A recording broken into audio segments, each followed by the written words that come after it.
Assalomu alaykum hammaga. Men ismim Abdurahmon. Frontend asoschisiman. Bugun biz a, kommentariya sistemasi bo'lgan GitHub ustiga qurilgan Giskasni qanday ishlashini va React bilan integratsiya qilishni ko'rib chiqamiz. Demak, boshladik. Biz birinchi o'rinda a, macOSdan terminalni, a, Windowsdan CMDni va Linuxdan ham terminalni ochib olamiz va npx hayvon next CLA ni o'rnatib olamiz. Hayvon next CLA bu kontrol qilib turaylik. Desktopga yarataylik shu loyihani.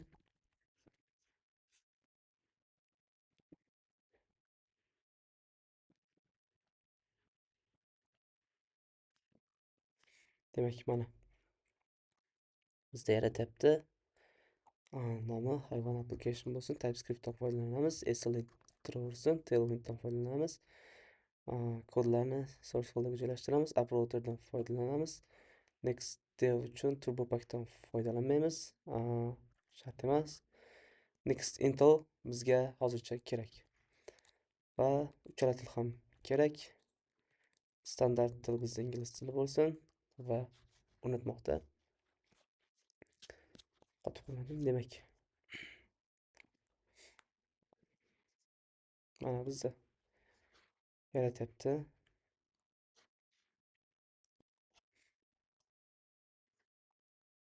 Bu yaratib bo'lguncha biz Giskasning saytiga kirib turamiz, ofisial saytiga.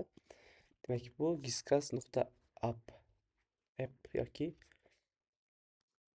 demak, a comment system powered by Giskas discussions. Let visitors leave comments and reactions on your website via GitHub, heavily inspired by shu brat yaratgan ekan.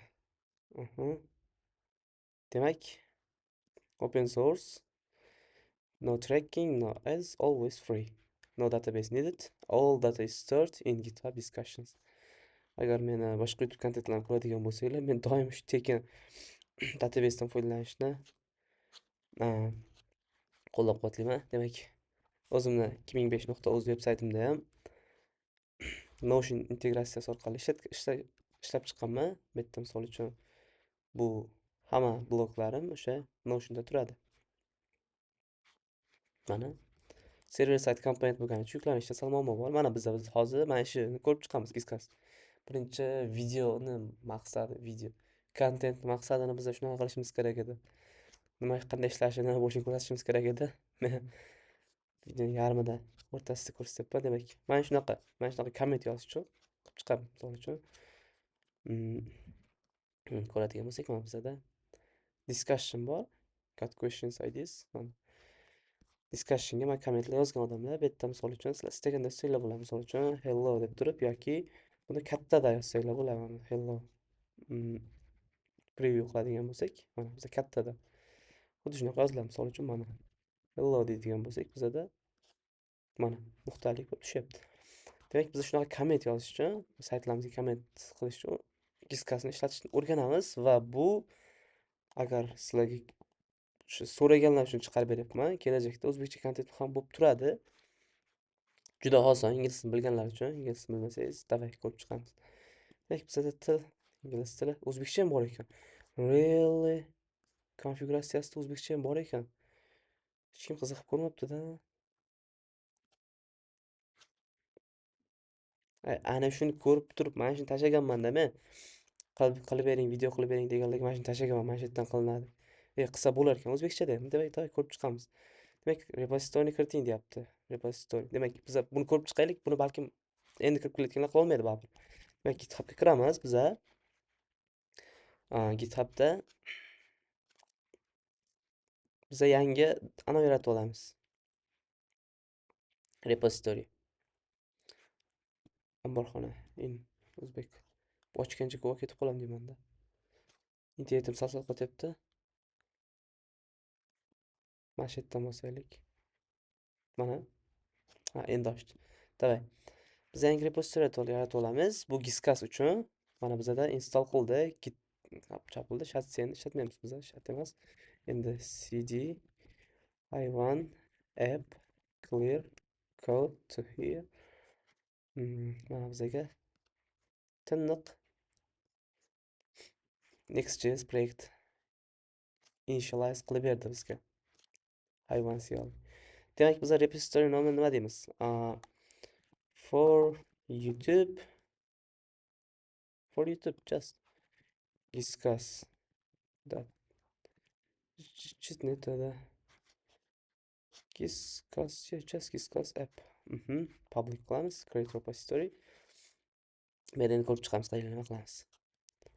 Biz repository aytganda yana bitta narsa, videoni olayotgan paytim hech qanaqa content ko'rmadim, boshqa narsa qilmadim. Просто hozir shunday noldan yaratib ketyapman. Bilmadim, hali o'rtada shamol bo'lib qolamizmi. Demak, biza bu yerda mana yangi repository yaratildi. Endi biz bu yerdan nima ochib olamiz? Qani biz nima qilamiz? Settingsga kiramiz. Proyektning setting настройкasiga adashmasam shu yerda bo'lishi kerak. Yomon qotdi lekin borku. Sharmanda qilyapti. Bu narsalarni hozir o'rgataman qanaqa ishlashini. Mana ochildi. Endi qaranglar. Bu yerda bizda nima bor? Bizda pastga tushadigan bo'lsak, mana discussion bor. Discussion is the space for your community to have conversations, ask questions and post answers without opening issues. Discussion shunaqa narsa. Endi o'zbekchada tarjima qilib o'tish shart emasdir. Demak, bu nima deymiz? Discuss uchun test. Yeah, that's it. Hello, Jupiter. Preview, yeah. Demak, start discussion. Announcement ochildi bizda discussion mana. Wow. Demak, endi nima qilamiz? Endi biza nima qilishimiz ko'ramiz. Repository ochdik biza. Discuss qaysi repository ulashini tanlang, quyidagi ishonchni hosil qiling. Repository ochiq bo'lishi kerak. Discuss GitHub ilovasi o'rnatilgan bo'lishi kerak. Qaranglar. O'sha loyihamizga bizga Discuss o'rnatilgan bo'lishi kerak. Configure'ni bosamiz biza. Kerakli anani tanlaymiz. Repositoryni biza o'z akkauntga kiraman bu yerdan. Discussni access berish uchun va biza bu repositoryni tanlaymiz. Qaysiki biza yaratgan for YouTube, yeah. Tanlaymiz, save qilamiz. Bizada read and write to access discussion. Bo'ldi, mana permissionlar ikkita. Tekin mana hech narsa qilmaydi boshqa. Aynan shu discussionga ochildi. Demak, endi qaranglar. Repository linkini olamiz biz bu yerdan. Repository linkini oldik. Tezroq. Mana discussions mas endi bizda mana YouTube. Muvaffaqiyatli bu repository yuqoridagi barcha mezonlarga javob beradi. Va demak, endi qaranglar. Sahifa xaritalash deyapti. Qaranglar. Qanaqa ishlaydi? Sizlarda Discuss bo'ladi. Discuss sizlarni har bir pejlaringdagi kommentlarni tahlab turish uchun u sizlarga aynan nima qiladi? Aynan nima qiladi? O'sha pejdan yoki URL orqali, nimadir orqali o'sha pejni bilib turish kerak va biz bu bo'yicha ishlaymiz hozir. Demak, mana muhokama sarlavhasi sahifasining title'i OG title deyapti yoki muhokama sarlavhasi maxsus atamasini o'z ichiga oladi. Aniq muhokama raqami qat'iy sarlavha mosligidan foydalanadi. Demak, biz bu yerda nimadan foydalanamiz? Biz bu yerda faqat muhokama sarlavhasi sahifaning page name URL komponentini o'z ichiga oladi. Demak, biz mana qaranglar. Bizda nima discussion orqali ishlaydi. Blog uchun alohida, discussion uchun alohida yoki mana bitta about bo'lsa, about uchun alohida ishlaydi. Mana biz shuni yoqib olamiz. Muhokama sarlavhasi sahifasining page name URL komponentini o'z ichiga oladi. Demak, bu ketdi. Qat'iy sarlavha mosligidan foydalaning. Qaranglar. Qat'iy sarlavha mosligi bitta komment aynan o'sha kontentni tagidan tushadi. Misol uchun, boshqa kommentariya boshqa joylarga o'tib ketib qolmaydi. Biz buni yoqib qo'yamiz. Mana yoqildi. Endi muhokama kategoriyasi deyapti. Kategoriya. Sizlarda discussionda mana bunaqa narsalar bo'ladi. Qaranglar, discussionga kiradigan bo'lsak, o'rnatganlaringdan keyin bizda qaytamiz. Mhm. Repositoriga qaytib olamiz. Tez. Mana bizda discussionga o'tamiz. Mana bu yerda discussion paydo bo'lgan.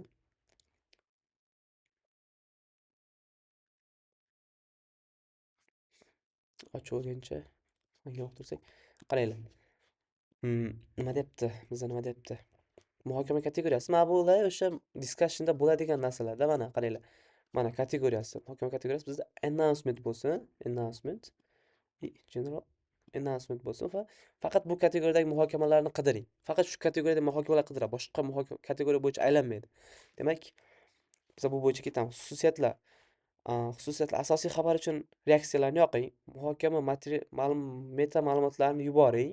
Muhokama meta ma'lumotlarini yuboring. Izoh qutisini izohlardan yuqoriga joylashtiring. Izoh qutisini qarang. Mana yuqoriga joylashtiring. Izohlar izoh qutisini izohlardan yuqoriga joylashtiring. Izohlarni sekin yuklang. Sekin yuklashni yoqib qo'ysak ham bo'ladi, chunki agar sizda katta narsa bo'ladigan bo'lsa, menda yoniq emas, lekin bu turaversin. Endi qaranglar, afzal ko'rilgan rang sxemasi menda Grubox Lite'dan foydalanilgan mana. Grubox Lite'dan foydalanilgan. Shu endi xunuk bilaman. Biz bu yerga hozir bugun normalistdan foydalanib ko'ramiz kontent uchun. Demak, qanaqadir o'zgaryaptimi? Cappuccino latte. Yo'q, cat puccin. Cat puccin. Shu normal ekan. Zo'r ekan. Davay, shundan foydalanamiz. Demak, bizda giskasni yoqing dedi. Mana bizga shunaqa narsa berdi. Endi biz buni olamiz. Bu narsani olamiz. Yaxshi, yangilanish kiribdi. Biz bu yerga kiramiz. Biz bu yerga components deymiz. Componentsga gis giskas giskasni ochib olamiz. Giskasdan index tsxni qaytarib qo'yamiz. Bu yerda turib tursin. Hozircha turib tursin. Demak, turibdi. Endi biz nima qilamiz? Qaranglar. Qaranglar, qancha odam ko'rganda, qancha odam ko'rgan.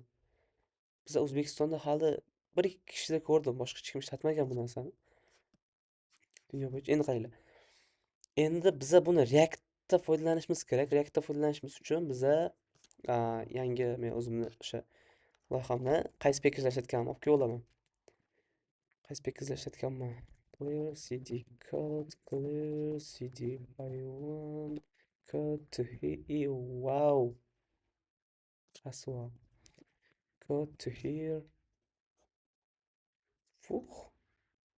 Do not save this. Mana. Misol ochdi. Davay buni asta yo'qotamiz. Hech kim ko'rib qo'ymasin nimalar qilganimni bu yerda. Loading lazy ishlatilgan ekan. Ishlatib ketamiz menda. Demak, loading lazyni olib olamiz. Bu turib tursin. Hozir uni ishlatib olsam. Demak, bizda qaranglar. Shiki ishlatilgan.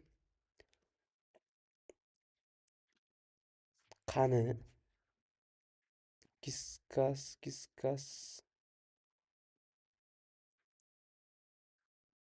grafti bu qaysi o'zi?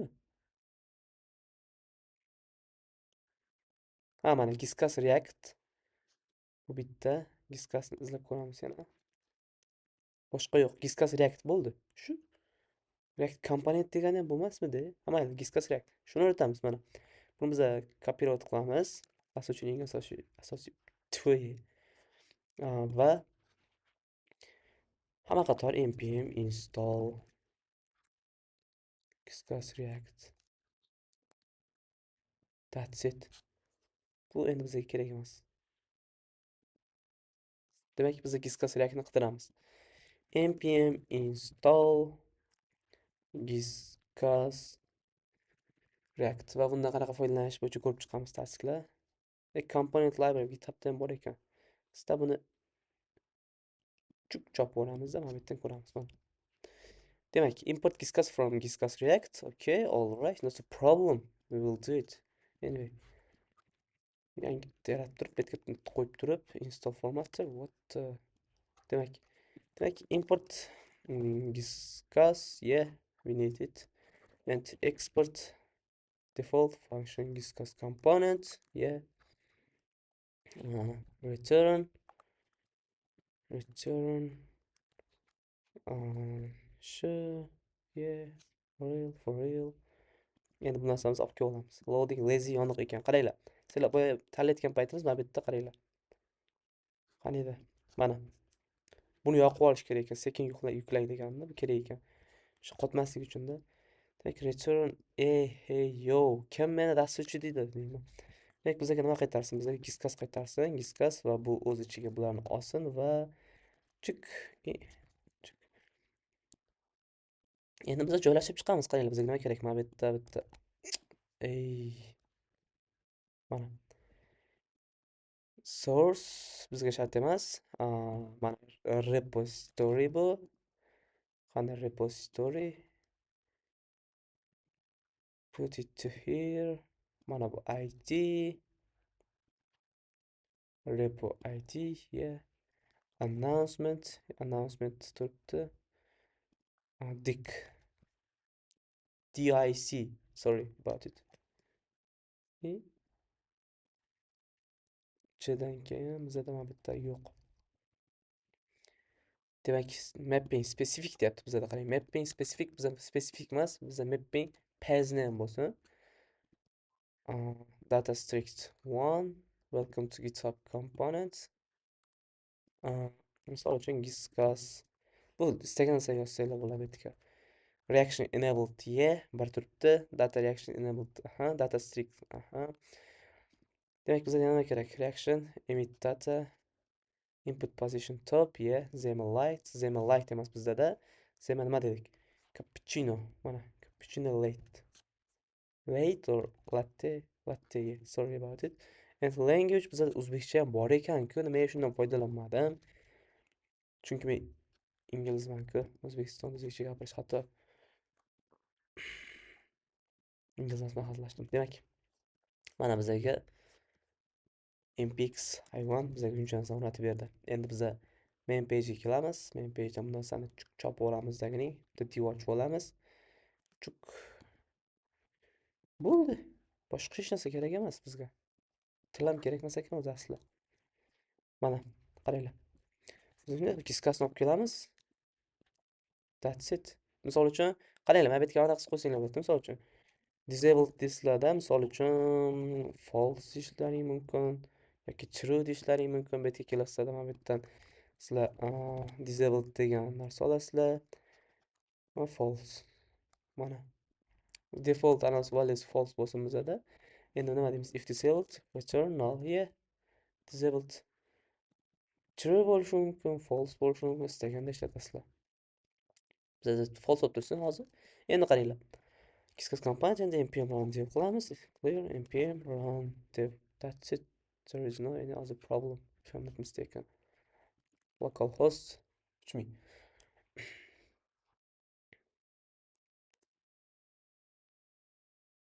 Video qotib qolmadimi hech qilib? Bizda error chiqdi. Sharmanda use client. Yeah, sorry about it. Biz mana bu yerga use client qilib qo'ysak bo'ldi. Use client. That's it. Bang. Izohlar yuklanmoqda. Men shu CSS'ni yomon ko'raman-da, borku mana bu qaranglar-da. Stop it. Mana. Wow! Endi sal o'zlaring bilasizlar-ku, yo buni ham o'rgataman. Mayli, mana bu yerga qanday qilamiz? Class name container mx auto flex item center deb ketmayman. Hazillashdim. Mana. Yo'q, lekin mt10 let's go. Demak, yozamiz. Yo, WhatsApp deb yozsam ishlamaydi. To'xtanglar, shu joyda to'xtatib birdan chopib ketib qolmanglar, men qilib ko'raman bu narsani deb. Mana, izohni bosaman. Уже ketdi, ayrimlar ketdi. Hozir qaytib keladi, nega ishlamayotganda deb. Biz ham bunday ko'radigan bo'lsak, bizda mana error qaytaradi. Error. cannot read properties of independent reading, add discussion comment. Okay, networkga kiradigan bo'lsak, bizada bitta refresh qilib yuborib, mana i nima edi u? Rang-barang narsa. Yo, WhatsApp. Here we go. Mana discussion get qilishda ham, discussion put qilishda ham error chiqib keldi. Endi biz nima qilamiz? Qaranglar. Endi biz mana bu yerda ruscha ekan, qaranglar, oxirgi page name bu. Page name end with degan joyi.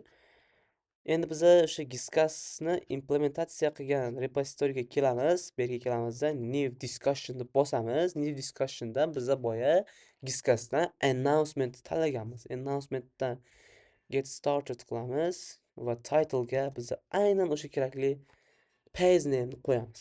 Demak, biza yo WhatsApp deb yozib qo'ysak bo'ladi, misol uchun. Discussion for ru. Yeah. U istaganda yozsanglar bo'ladi, farqi yo'q. Mana bizada endi ko'radigan bo'lsak, dang. Sal не то ekan. Demak, ko'ramiz, qaranglar, mana yerga yozamiz. Misol uchun nima bo'ldi?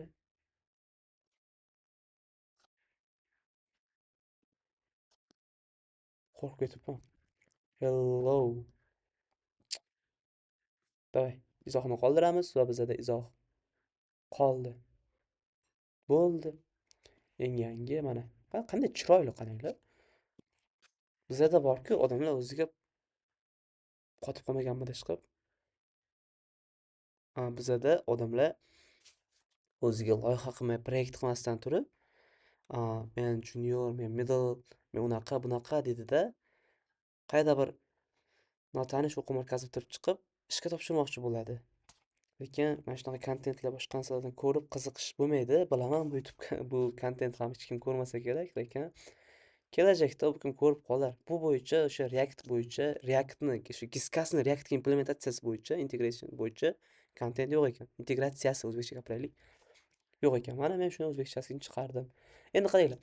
Qaranglar-da, endi qolganini ham o'rgatsam lekin xato-da. Buni emas, undan oldin boshqa kursga qo'shilaylik. Misol uchun mana bu yerga another degan page ochasizlar, mana bu yerdan page deysizlar, mana bu yerdan tcx deysizlar. Mana bu nusxalab kelasizlar, anotherga put qilasizlar. Endi biz ko'rib turib, bu yerdan qaytib turib, rudan keyin another qo'yadigan bo'lsak, bu narsa qaranglar, yana bitta narsa, bu React'da ham ishlaydi, bir xil ishlaydi, boshqa hamma narsada bir xil ishlaydi. Shu page name'ga qarab bo'ldi. That's it. Shu faqat import qilib qo'ysanglar bo'ldi. Mana. Bizada anotherda ham mana komment yo'q. Ну, Giscas bor. Mana bu yerga qaranglar. Misol uchun disabledga misol uchun true qo'ysanglar bo'ladi. Ko'radigan bo'lsanglar return bizga null qiladi. Return null, yeah. It's working if I'm not mistaken. And false. O'tanglar, mana shu joyda ko'raylik, bizada static ekan, dynamic ekan. Static ekan. Endi biz ko'radigan bo'lsak, buni nusxalab ko'radigan bo'lsak, bizada qaytashga tushadi. Va endi qaranglar. Sizlarda mana yerda dynamic bo'lishi mumkin. Misol uchun, mana bunaqa dynamic bo'lishi mumkin, bo'y bo'lishi mumkin. Endi o'zlarining o'sha page name'ga qarab turib joylab ketaversa. Endi biz another'ni olamiz. Another olib turib, GitHubga kirib turib, GitHubdan yangi discussion ochib yuboramiz. Mana bu yerdan new discussion ichida get started ichida bizada qotdi, короче, shu o'sha runi qanday ochgan bo'lsam, o'sha anozga ham xuddi shunday ochib ketaveradi. Endi qaranglar. Yana bitta narsa. Nima qolyapti? Hozir. Bu Giscas qanaqa ishlayapti degan savol. O'sha yerga tushib, o'sha yerdan olib kelib shunaqa metod atamada ishlaydi. Giscas install qilingan o'rtadagi qanaqa narsa? Reducer desak, misol uchun ma'lumot kelyapti. Page'larga chiqyapti. O'rtada filtr bo'lyapti, boshqa narsa bo'lyapti. Shunaqa ishlayapti. Oddiy, boshqa hech narsasi yo'q. That's it. Umuman bez muammo ishlatgan narsa. Mana bu yerdan topib kelyapti. Endi mana bu narsani qaranglar. Bu narsani endi men bunaqa qilib yozdim, bu unaqa oddiy bo'lishi kerak emas. Balkim sizlar boshqacha qilmoqchisizlar. Misol uchun, bunday qilasizlar. Misol uchun mana buni static qilasizlar. Cappuccino aytdim. Mana bu yerdan tema qo'shishlaring mumkin, hamma narsa qo'shishlaring mumkin. Kallalaringiz siqqanlarini qilinglar. Va sizlarga rahmat. Shunaqa kontentlar uchun obuna bo'lib qo'yinglar. Bu videochani o'sha kontent chiqqandan keyin olyapman. Biza keyingi kontentimizda, keyingi blogimizda Notion integratsiyasi haqida ko'rib chiqamiz va unda biza TypeScript, a, Next API Next API'lari va Notion API'dan foydalanamiz. So, rahmat hammaga.